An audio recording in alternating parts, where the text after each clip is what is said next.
لە دیدارەکەی وەزیری دارایی لەگەڵ بەرپرسانی کوردستان چی ڕوویدا؟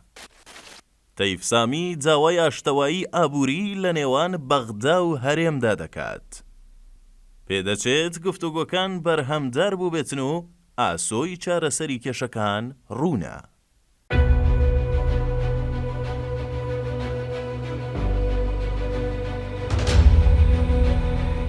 ئەمڕۆ دووشەمە 9 ئەیلولی 2024 سەرچاوەیەکی ئاگادار وردەکاری کۆبوونەوەی تەیف سامی وەزیری دارایی و گفتوگۆکانی لەگەڵ بەرپرسانی کورد لە حکوومەتی هەرێمی کوردستان لە میانی سەردانەکەیدا بۆ هەولێر ئاشکرا کرد. ئەو سەرچاوەیە بە تیواری ڕاگەیاندووە وەزیری دارایی داوای لە بەرپرسانی حکوومەتی هەرێم کردووە هاوکاری بکەن لە پێدانی زانیاری لەسەر ڕێژەی داهات و گەڕانەوەی بۆ وەزارەتی فیدراڵی. هەروەها داوای کردووە زانیاری تەواوی هێزانمنیەکان ڕادستی وەزارەتی دارایی عێراق بکرێت تا لیستی ناو و خەرجکردنی موچەکانیان هیچ گرفتێکی لەبەردەم نەمێنێت. هاوکات تەیف سامی وتوویەتی نابێت هیچ فەرمانبەرێک بێ ڕەزامەندی وەزارەتی دارایی فیدراڵ زیاد بکرێت.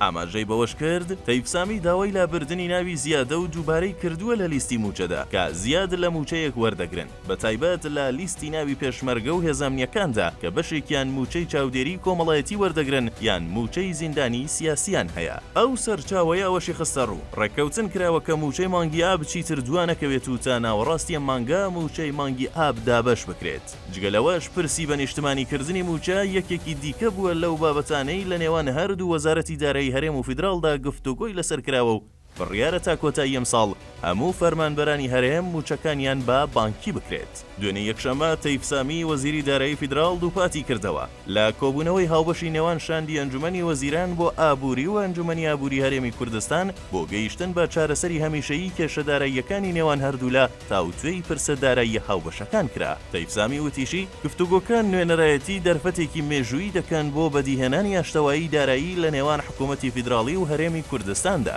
هەردوولاش ڕێککەوتون لەسەر میکانیزمێکی دادپەروەرانە بۆ دابەشکردنی داهاتی نەوت و دەواازە سنووریەکان تا یارمەتی دەربێت بۆ بەرزکردنەوەی متمانە و سەخامگیری ئابووری لە وڵاتدا. دوێنێ یەکشەممە ئەنجومەنی وەزیرانی فیدراڵی بۆ کاروباری ئابووری و هاوتاکەی لە هەرێمی کوردستان بە ئامادەبوونی مەسرور بارزانی سەرۆکی حکوومەتی هەرێمی کوردستان کۆبوونەوەیەکیان ئەنجامدا بۆ تاوتوێکردنی پرسە هەڵپەسێردراوەکانی نێوان هەردوولا. لە کۆبوونەوەکەدا کە بە ئامادەبوونی فواد حسێن جێگری سەرۆکی حکوومەتی فیدراڵی و سەرۆکی ئەنجومەنی وەزیران بۆ ئابووری و قوبات تاڵەبانی جێگری سەرۆکی حکوومەتی هەرێم لەگەڵ ژمارەیەک وەزیر و بەرپرسی پەیوەندیدار لە نێوان هەردوولا بەڕێوەچوو چارەسەرکردنی کێشە هەڵپەسێردراوەکان لەسەر بنەمای ڕێزگرتن لە مافە دەستووریەکانی هەرێمی کوردستان تاوتوێ کرا.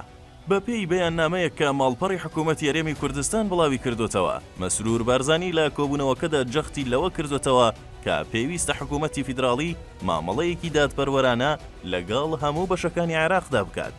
هەروەها حکوومەتێک بێت بۆ هەموو ناوچە و پارێزگاکان وەک یەک بێت وەک چۆن بەرگری لە مافی هاوڵاتیانی بەسرە و بەغدا دەکرێت دەبێت ئاواش داکۆکی لە مافەکانی هاوڵاتیانی هەرێم بکرێت.